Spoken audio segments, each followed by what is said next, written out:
बहुत स्वागत। आप देख रहे हैं कहानी कुर्सी की। मैं हूं सौरभ शर्मा आपके साथ।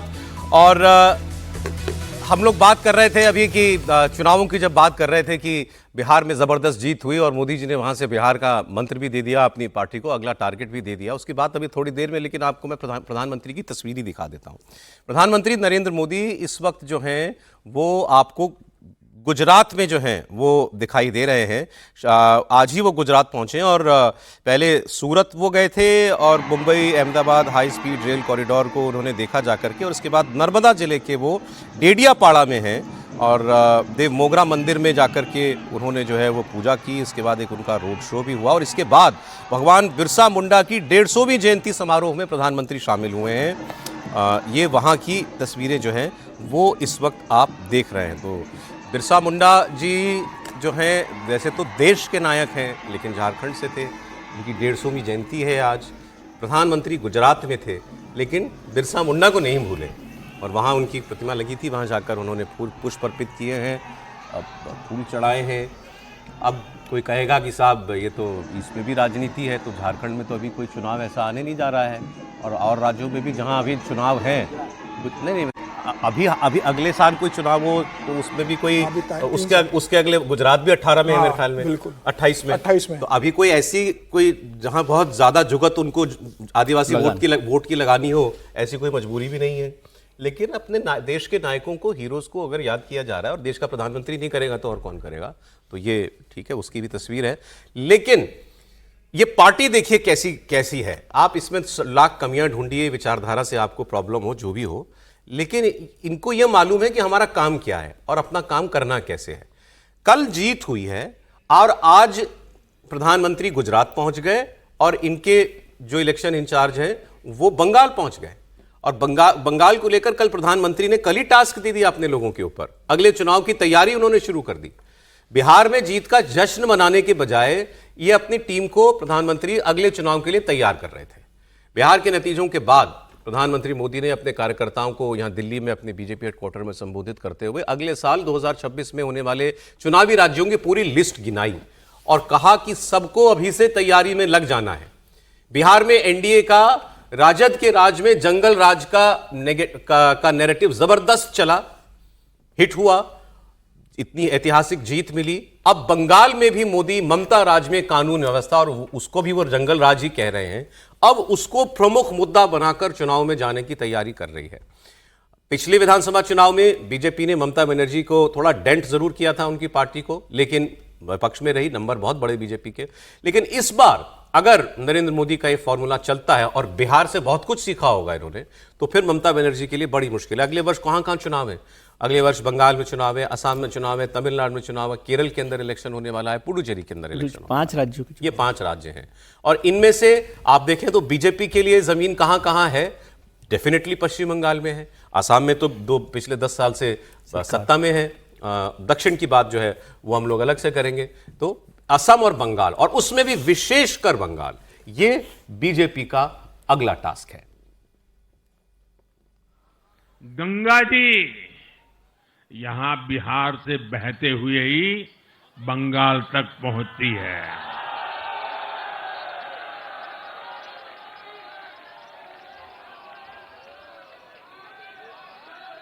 बिहार ने बंगाल में भाजपा की विजय का रास्ता भी बना दिया है।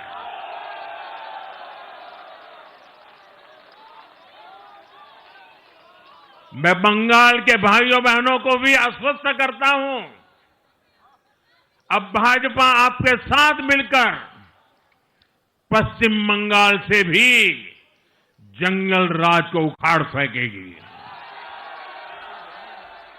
और ये प्रधानमंत्री ने कल ही कहा, रात में तो कहा, अब 7:30 बजे के करीब की बात है जो आपने बयान अभी सुनाया। आज केंद्रीय मंत्री भूपेंद्र यादव वो बंगाल में मीटिंग कर रहे थे, उन्होंने उसकी तस्वीर पोस्ट की। बंगाल बीजेपी की कोर कमेटी की मीटिंग में भूपेंद्र यादव शामिल हुए और उन्होंने उस बैठक की तस्वीरें भी जो हैं वो जारी की हैं कि हम बंगाल की तैयारी में लग भी गए हैं। चुनाव का नतीजा आया है बिहार का और बंगाल के लिए पूरी टीम जो है वो इस वक्त आपको कामकाज में लगी हुई दिखाई दे रही है। समीर जी, देखिए, कल बिहार का चुनाव परिणाम आया और उसका असर ऐसा हुआ और प्रधानमंत्री मोदी ने जो स्पीच दी कि गंगा बिहार से लेकर बंगाल में जाती है, तो उसका असर ये हुआ कि आज ममता बनर्जी ने टीएमसी की अपने अधीनस्थ कोर कमेटी की बैठक बुला ली है शाम को बंगाल चुनाव को लेकर, और भूपेन्द्र यादव तो वहां पहुंच गए। सुनील बंसल तो 6 महीने से लगातार बंगाल में बैठ के कर रहे हैं। 293 सीटों में से एक एक सीट के ऊपर कहां कैसे कौन दिखेगा, क्षेत्रवार कौन सा दिखेगा, बूथ मैनेजमेंट कैसे होगा, जातिगत समीकरण कैसे साधे जाएंगे, संघ के साथ कोऑर्डिनेशन कैसे होगा, मुद्दे कौन से होंगे, ममता सरकार के 15 साल को कौन से मुद्दे को उठाना है, तमाम चीजों को लेकर भारतीय जनता पार्टी ने अभी जबरदस्ती शुरुआत कर दी है। और ममता बनर्जी इस बात को जानती है कि बिहार में जिस तरीके से प्रधानमंत्री मोदी ने अपने दम पर नीतीश को फिर से सत्ता दिलवाई है, सहयोगी दलों को सत्ता में लेकर आए, तो बंगाल में तो ममता बनर्जी और प्रधानमंत्री नरेंद्र मोदी के बीच जो चल रहा है वॉर युद्ध चल रहा है, तो उसका असर तो अब बंगाल में दिखेगा। लेकिन सर बंगाल हर राज्य अलग होता है, पॉलिटिकली भी अलग होता है, तासीर अलग होती है, जनता का मिजाज अलग होता है। 15 साल से सत्ता में है ना, 2011 से 14 साल हुए। हाँ 14 साल हो गए, लेकिन जनता बंगाल के जिस तरीके से ममता राज में पिस रही है, करप्शन के मामले में मंत्री जेल में जा रहे हैं, जिस तरीके से लॉ एंड ऑर्डर की सिचुएशन है। हमारी टीम ने तस्वीर भी बढ़िया लगाई थी, तेजस्वी यादव के साथ ममता बनर्जी की फोटो, अभी वीडियो चल रहा था। बिल्कुल, तो ममता बनर्जी के राज में जो करप्शन हुआ है, जो लॉ एंड ऑर्डर की सिचुएशन हो गई है, कॉलेज के अंदर, हॉस्पिटल के अंदर जो रेप हो रहा है, और ममता बनर्जी जिस तरीके से परिवारवाद के अंदर भ्रष्टाचार में उनकी पूरी पार्टी शामिल है। सर माहौल तो वक्त आ गया कि 15 साल की एंटी इनकम्बेंसी और प्रधानमंत्री माहौल तो पिछले इलेक्शन में भी भाजपा ने खूब बना लिया था, 77 सीटों पे चली गई थी। मैं मान रहा हूं उस बात को, लेकिन आप वो एक क्या कहते हैं, एक दर्जे के बाद, एक लेवल के बाद जो छलांग की जरूरत होती है आपको वोट में, जिससे आपको सीटों में मिले, वो वहां नहीं पहुंच पाई है अभी। और ममता बनर्जी भी नैरेटिव की मास्टर है सर। देखिए, जब ये प्रधानमंत्री जी ने कहा था, उसके बाद कुछ लोग मुझे कह रहे थे कि भाई आप समझते हैं बंगाल तो बहुत मुश्किल है। जब बंगाल बहुत मुश्किल है ये तो ठीक है, लेकिन बिहार आसान था क्या? कल सुबह तक तो हम सब लोग यही कह रहे थे कि बिहार बहुत मुश्किल है, 20 साल की एंटी इनकम्बेंसी है वहाँ सब। हर राज्य का इलेक्शन अलग अलग तरीके से लड़ते हैं। ममता बनर्जी जाहिर तौर पर बड़ी मजबूत नेता है, बड़ी मजबूत मुख्यमंत्री है। वहाँ एक और नुकसान है कि वहाँ कोई गठबंधन नहीं है जिसमें से कुछ हिस्सेदारी इधर उधर हो। यहाँ सीधा सा मुकाबला, लेफ्ट तो खत्म ही हो गया वहाँ पर ऑलमोस्ट, दोनों तो हाँ, तो कांग्रेस भी खत्म हो गई। कांग्रेस की फिर अभी बात करेंगे, या फिर इसलिए मैंने छोड़ दिया। तो ये मुकाबला सीधा से टाइम निकाल के रखते हैं उसके लिए। टीएमसी और कांग्रेस बीजेपी के बीच मुकाबला है बड़ा। तो उसके लिए स्ट्रेटेजी करना, और पिछली बार 3 से 77 पर पहुंच गए सर, वो ठीक है, लेकिन 2 बुनियादी अंतर बंगाल और बिहार में हैं। एक, वहां पर बिहार में सत्ता में थे, वहां आप अपोजिशन में। यहां 10,000 देने की स्थिति आपके पास थी, वहां ममता बनर्जी के पास है। इस पर ये अच्छी बात आपने याद दिलाई। कल भी कुछ मुझे लोग कह रहे थे कि ये जो 10,000 रुपए दिए गए, और ड्यूरिंग इलेक्शन भी जब पोलिंग हो रही थी तब भी पैसे बांटे गए, 10,000 रुपए की किस्त के लोगों को बांटे गए। तो इस पर इलेक्शन कमीशन को देखना चाहिए। तो मैंने कहा कि नहीं, अब बंगाल के चुनाव हो रहे हैं, इलेक्शन कमीशन देखेगा कि सरकार इस तरह से पैसा ना बांटे। देखते हैं क्या होता है। दूसरा, तो वो एक बड़ा मुद्दा है कि चुनाव, लेकिन ममता बनर्जी से टक्कर लेना इतना आसान काम दूसरा नहीं। सर, बंगाल के अंदर जो जंगल राज का डर है, उसी की बदौलत और अपना काम लेकिन उसमें बहुत बड़ा योगदान है उस जंगल राज की याद का। 20 साल से नीतीश कुमार मुख्यमंत्री बने हुए हैं। ममता बनर्जी, आप ममता बनर्जी पे लाख जंगल राज कीजिए, लेकिन वो 15 साल से चीफ मिनिस्टर है, 15 साल हो जाएंगे उनको। तो वहां ऐसा बैगेज नहीं है उनके पास, उनके जो तेजस्वी यादव के पास था। जो पिछले बार मुद्दा बनाया था हमने, वो आरजी कर संदेश खाली का बना था, वहां पर भी टीएमसी ही जीती थी। तो इसलिए एक वो बंगाल एक बिल्कुल डिफरेंट गेम है। टीएमसी और बीजेपी के वोट शेयर में बहुत फर्क नहीं है। 2024 का आप लोकसभा चुनाव देख लो, लोकसभा से मत जोड़िए, विधानसभा में तो यह चुनाव प्रधानमंत्री नरेंद्र मोदी और ममता बनर्जी के बीच में मूल सवाल यह है कि बंगाल में कि क्या बंगाल के लोग भारतीय जनता पार्टी को अभी, सर मेरे पास 3 विषय और हैं आगे, तो इसलिए मैं इस पर सबका, आप कुछ कमेंट करना चाह रहे हैं इस पर? देखिए, बंगाल में टीएमसी 27% के बॉटम पॉइंट पर है। वो मुसलमानों का जो 27% वोट है वो एन ब्लॉक उसे मिलता है। पिछली बार उनको 49% के आसपास वोट मिला था, यानी कि 22% जो है उनको बाकी जगहों से लाना पड़ता है। अब ये 22 भारतीय जनता पार्टी इस चीज को कैसे तोड़ेगी, ये बहुत महत्वपूर्ण है। जब तक वहां कंप्लीट पोलराइज करके हिंदू यदि वोट करने के लिए नहीं खड़ा होता है, मैं फिर दोहरा रहा हूं, कंप्लीट पोलराइजेशन करके हिंदू यदि नहीं खड़ा होता है, लाइक आसाम, तब तक ये वहां से टूट नहीं पड़ा है। 122 ऐसी कॉन्स्टिट्यूएंसी है जहां पर मुस्लिम या तो डोमिनेंट पोजीशन में है या वो इलेक्शन को बहुत हद तक इन्फ्लुएंस करते हैं। अब उस पर कुछ ऐसा हद तक वो हिंदुत्व का एलिमेंट ऐड करने में कामयाबी उनको मिली है भाई। बंगाल पॉजिटिव भी तो देखिए बीजेपी के लिए। बंगाल जैसे बीजेपी में politics बंगाल कर के रही है। अंदर हनुमान जयंती मनाई जाने लगी है। नहीं पर ऐसा नहीं, शुरू हो गया। जय श्री राम सुनाई देने लगा है। नहीं होता था पहले। SIR यदि होता है तो जो इन्फिल्ट्रेटर्स के वोट्स हैं वो कटेंगे, ठीक है। तो इसका बहुत बड़ा अंतर पड़ेगा। अब देखते हैं। और अब- इसी का विरोध कर रही है सर ममता। दूसरा जो राज्य है वो है उत्तर प्रदेश। बिहार के नतीजों के बाद यूपी के में नेताओं की धड़कन जरूर बढ़ी है और अखिलेश यादव को हो ना हो 2027 को लेकर के कुछ बेचैनी होने लगी होगी। योगी बिहार में भी अखिलेश पर भारी पड़े। बिहार में उन्होंने 31 सभाएं की। अखिलेश यादव ने भी किसी भी सीट पर चुनाव लड़े बगैर बिहार में महागठबंधन के पक्ष में 22 सीटों पर प्रचार किया था। योगी का स्ट्राइक रेट 87% से ज्यादा है। एनडीए के 31 में से 27 प्रत्याशियों की ऐसी जीत हो गई जहां उन्होंने प्रचार किया। अखिलेश यादव का स्ट्राइक रेट 9% का रहा। उनके प्रचार की केवल 2 सीटों पर महागठबंधन को जो है वो जीत मिली है। तो अब इसमें जो कल का जीत जो भी वही है जो डायलॉग बने, मुस्लिम डोमिनेटेड एरिया था जहां पर वैसे भी उसको जीत मिलती लेकिन थी। मैं कहता हूं सर पिछली बार अब भी जीत मिली थी। चुनाव इलेक्शन उनका तो था नहीं। अब जो मेन पार्टी है वही पिट गई तो फिर अखिलेश यादव भी उसमें क्या कर लेते। लेकिन जो कल डायलॉग दिए वो मिले अखिलेश यादव और केशव प्रसाद मौर्य से। अखिलेश यादव ने एक बार कहा था कि पहले मगध जीतेंगे फिर अवध जीतेंगे। तो अब इसका जवाब दिया है केशव मौर्य ने कि अभी मगध जीता है, अब अवध जीतेंगे। बयान सुना दीजिए केशव मौर्य का। देखिए, श्री अखिलेश यादव जी हार की हताशा के गर्त में डूब गए। समाजवादी पार्टी का राजनीतिक भविष्य रिजल्ट के बाद पूरी तरह से अंधकारमय हो गया। वह बिहार में कह रहे थे कि हम अवध में हराए हैं और मगध में हराएंगे, और हम कह रहे हैं हम मगध भी जीत गए हैं, अवध और यूपी जीतने जा रहे हैं 2027 में। अब त्रिपाठी जी बताएं हमें। वैसे तो अभी मतलब 1.25 साल 1.5 साल का वक्त है, अभी 1.5 साल का अंतर, लेकिन बिहार में कौन ज्यादा इस वक्त परेशान है, बीजेपी की उत्तर प्रदेश में? उत्तर प्रदेश में उत्तर प्रदेश में बीजेपी परेशान तो नहीं है, लेकिन उसकी अपनी समस्याएं हैं। संगठन के चुनाव नहीं हो पाते हैं, जो नियुक्तियां होनी है नहीं हो पाती हैं, सरकार और संगठन के बीच में तालमेल नहीं है। लेकिन इसमें तो कहीं कोई संदेह नहीं है ना कि योगी आदित्यनाथ का जो ऑरा है, जो उनका प्रभाव है, वो बना हुआ है। केशव प्रसाद मौर्य ने जो कहा, वो अगर उसको अखिलेश यादव के उससे देखें तो एयरपोर्ट पर दोनों लोग मिल गए थे तो अखिलेश यादव ने लिख दिया कि हमारी केशव जी की मुलाकात हो गई, तो उससे भी लोग परेशान हैं। अब केशव प्रसाद मौर्य तो कह रहे हैं कि मगध जीत लिया, अवध भी जीतेंगे, यूपी भी जीतेंगे। लेकिन संदर्भों के साथ देखें, अखिलेश यादव ने इस बार बिहार चुनाव में अतिरिक्त रुचि दिखाई। हाँ, उनको शायद उम्मीद रही होगी कि अगर बिहार में कुछ अच्छा हो गया तो हम वो मोमेंटम खींचकर यूपी में वही चित्र लगा देंगे कि भाई देखो ये था, बिहार यूपी एक जैसा, अच्छा है भी, पूरब का हिस्सा तो एकदम बिहार जैसा है, तो वो उसी को हम लगा देंगे। अब सवाल यह है कि इस तरह की बुरी हार, सारे समीकरण ध्वस्त, ओवैसी सीमांचल में इतने जबरदस्त, हिंदू जाति के नाम पर बंटना नहीं, तो डर तो फिर अखिलेश जी को लग रहा होगा, बनता है। अब तो स्वाभाविक है ना। मतलब तो बनता ये है। जमीन उन्होंने तैयार की, तो जो कहते हैं ना, जो बोया वही तो काटेंगे, तो वो जो बो रहे थे, जो परिणाम उनको था वो नहीं निकला, वो जो निकला है वो तो काटेंगे वो। तो अभी की स्थिति में तो निश्चित तौर पर ये चिंता की बात अखिलेश यादव की। कोई स्पिलओवर आपको दिखता है बिहार और यूपी में?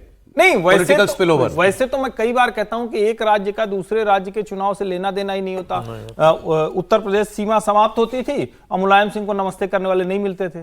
बिहार की सीमा समाप्त होती थी, लालू जी का सारा सामाजिक न्याय ध्वस्त हो जाता था। लेकिन चूंकि एक जैसा चरित्र है पूरी उत्तर प्रदेश और उधर के लोगों का, तो उनको लगता था कि ये कर लेंगे। और इकरा हसन से लेकर सब जो उन्होंने कहते हैं ना कि मैसेजिंग जो की थी, वो मैसेजिंग उनके खिलाफ। लेकिन मैं जो कह रहा था, वो जो बंगाल के लिए हमने बात की अभी, वो जंगल राज जैसा नैरेटिव नेता है, जैसे बिहार में नेता था, यूपी में नेता है। देखिए, संयोग आज ही सुबह एक मित्र से मैं बात कर रहा था, यूपी में बिहार जैसा जंगल राज कभी नहीं रहा। यूपी में मुलायम सिंह यादव के समय में हर जिले में एक माफिया बड़े रहे, जिनको हम मुख्तार अंसारी, अतीक अहमद से लेकर गोरखपुर से गाजियाबाद तक हर जिले में देखते हैं। लेकिन वैसा कि सैकड़ों जाति नरसंहार हो जाए एकदम से, और यहां ऐसा नहीं है। मैं उत्तर प्रदेश में आपको उदाहरण के साथ कहता हूं कि यहां ऐसा नहीं कि यादव जो है वो अगड़ों के खिलाफ रोज लाठी लेके खड़ा हुआ है, ऐसा उत्तर प्रदेश में नहीं। बिहार की पृष्ठभूमि ही अलग थी, वहां वो भी था, कम्युनिस्ट वाला था, वो लाल सलाम वाले काट देते थे। ये डिफरेंस है। समानता ये कि मजबूत नेता है। अब लेकिन ये केशव जी ने योगी जी के नेतृत्व में अवध जीतने की बात, क्या बाइट मैंने सुना नहीं था पूरा?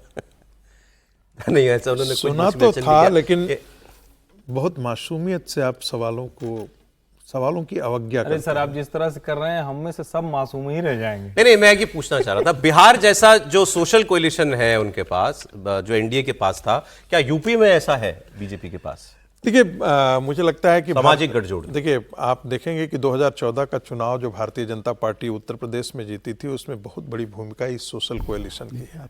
और मैं बार बार ये कह रहा हूँ कि सोशल कोएलिशन का एक बड़ा डेरिवेटिव आया है कि हर कास्ट की एक अलग कंस्टिट्यूएंसी क्रिएट हो जा रही है और उसका एक नेता खड़ा हो जाता है।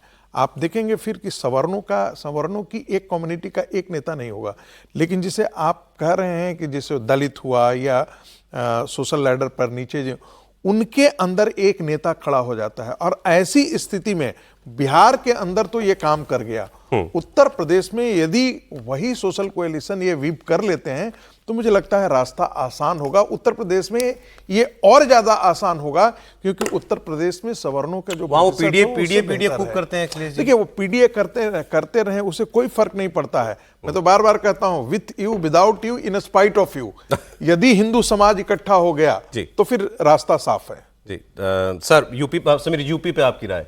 नहीं, मुझे लगता है कि निश्चित रूप से बिहार का जो चुनाव परिणाम आया है, अखिलेश यादव के लिए संकट की बात है कि अखिलेश यादव को ये लग रहा था कि जिस हिसाब से उन्होंने अपनी पूरी ताकत को झोंका था कि अगर बिहार के अंदर अगर सरकार महागठबंधन की बन जाती तो वही पीडीए का फार्मूला वो लेकर चलते और फिर उन्हें तेजस्वी मुख्यमंत्री का सपोर्ट मिलता, कांग्रेस का सपोर्ट मिलता। अब ये अखिलेश यादव समझ गए कि कांग्रेस का कोई मदद मिलने वाली है। लोकसभा में भले ही आपने कांग्रेस से गठबंधन किया, कांग्रेस अब उनके लिए बोझ है, वो बिना कांग्रेस के वो चुनाव लड़ना पड़ेगा।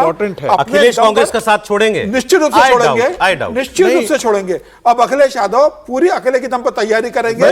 जैसे बंगाल में ममता बनर्जी सौरभ जी छोड़ेंगे नहीं, लेकिन जिस प्रकार से राहुल गांधी अविश्वसनीय साबित हुए हैं बिहार में, छोड़ेंगे। जैसे बंगाल में ममता बनर्जी बिना कांग्रेस से डरते हुए रहे, अखिलेश तैयारी ऐसे तो देखिए, लोकसभा में बिहार में नहीं चला साथ तेजस्वी और राहुल गांधी का, यूपी में चल गया।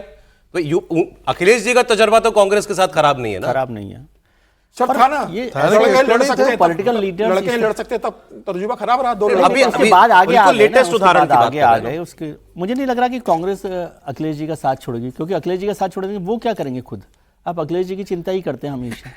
नहीं, ये कह रहे हैं अखिलेश जी छोड़ेंगे साथ? नहीं, अखिलेश जी नहीं छोड़ेंगे। वो एक एडिशनल फैक्टर के तौर सौरभ, पर यदि बिहार में कांग्रेस यदि बेहतर कर गई होती तब ये जरूर करती उत्तर प्रदेश में, लेकिन चूंकि बिहार में बहुत बुरी तरीके से पिटी है कांग्रेस। अभी देखना पड़ेगा हमको। अब एक थ्योरी साहब, मैं आपको जोड़ना चाहता हूँ। बहुत सारी बातें हमने बिहार की, बंगाल की, उत्तर प्रदेश की कर ली। अभी बिहार का झगड़ा खत्म नहीं हुआ है। कौन सा? ये मुख्यमंत्री कौन होगा अभी बचा हुआ है कि मुझे तो मतलब लगा तय नहीं हुआ कि एक्चुअली क्या कल से देखिए, मैं पहले अरे सीरियस नोट पे हमारी ये जानकारी है, मतलब हाँ, जो हम सुन रहे हैं वो ये है कि कोई झगड़ा नहीं है और ये तय है कि नीतीश कुमार मुख्यमंत्री बनेंगे। अब नीतीश कुमार कह देंगे साहब आप दूसरे चुनाव में लगातार बड़ी पार्टी बने हो बीजेपी, आप बनाओ इस बार, हम आपके साथ हैं, आप मुख्यमंत्री बनाओ, तो अलग बात हो जाएगी, जिसकी संभावना भी मुझे नहीं लगती। तो नीतीश जी मुख्यमंत्री बनेंगे, मुझे तो ऐसे इसमें कोई बहुत शक नहीं लग रहा है। त्रिपाठी जी क्योंकि लेकिन कहते रहे कि नहीं नीतीश कुमार नहीं बनेंगे, तो अब क्या लगता है आपको? नहीं, देखिए, मुझे लगता है कि नीतीश कुमार जिस नैतिकता के ऊंचे मापदंड पर रहे हैं, परिवारवाद, भ्रष्टाचार, भाई भतीजावाद, उसमें कहीं वो उनके ऊपर कोई उंगली नहीं रख सकता है। और मैं ये मानता हूं नीतीश कुमार को जब इतिहास याद करेगा तो बिहार के नहीं, भारत के उन नेताओं में याद करेगा जिनकी अपनी भूमिका अद्भुत थी, के फैक्टर थे, कांस्टेंट फैक्टर थे, कोई कुछ भी हो। लेकिन क्या नीतीश कुमार की उस छवि में आप पार्टी के तौर पर देखें, गठबंधन के तौर पर देखें तो भाजपा भला क्यों कहेगी, कोई गलत मैसेजिंग क्यों चाहेगी? लेकिन क्या नीतीश कुमार को ये ठीक लगेगा कि इस अवस्था में नंबर 2 की पार्टी होकर फिर से वो मुख्यमंत्री की कुर्सी पर बैठे? मेरा ऐसा मानना है कि नीतीश कुमार और जनता दल यूनाइटेड ये निर्णय लेंगे और नीतीश कुमार ही तय करेंगे कि कोई और मुख्यमंत्री। सर एक लाइन जोड़ दूं, मैं आज भी कह रहा हूं आपको, भारतीय जनता पार्टी को भी बहुत अच्छे से पता है, जो मैंडेट मिला है आज के नीतीश कुमार। क्या बीजेपी कहेगी कि नहीं हम अपना बनाएंगे, ये बताइए? बीजेपी बोलेगी कि हम बनाएंगे अपना? बीजेपी चाहेगी लेकिन स्वयं नहीं बोलेगी। सर एक लाइन विश्लेषण नहीं कर रहे, 2020 में इच्छा व्यक्त कर रहे हैं। सर 2020 में 43 पर आकर नीतीश मुख्यमंत्री तीसरे नंबर नंबर पर आके बन जाते हैं तब वो बीजेपी से सर नहीं कहते हैं। 81 अब सिर्फ सीट है। 85 और 89 में उस अगर वक्त- वो ये कह दें, उस वक्त अभी तो की नीतीश जी सारी बनेंगे। खबरें एक लाइन से, उस वक्त की सारी खबरें देखिए, नीतीश कुमार ने साफ मना कर दिया था मैं मुख्यमंत्री नहीं बनूंगा। अमित शाह और नरेंद्र मोदी ने जबरदस्ती उन्हें मुख्यमंत्री बनाया था कि हमने आज आपको भी वो वादा ये कहेंगे, किया लेकिन था। बीजेपी अरे चले जबरदस्ती जाते आज कोई वादा नहीं, चले जाते वो आज उधर। कोई वादा नहीं। आज बीजेपी भी चलिए खैर जबरदस्ती चलो। बनाएगी उनको।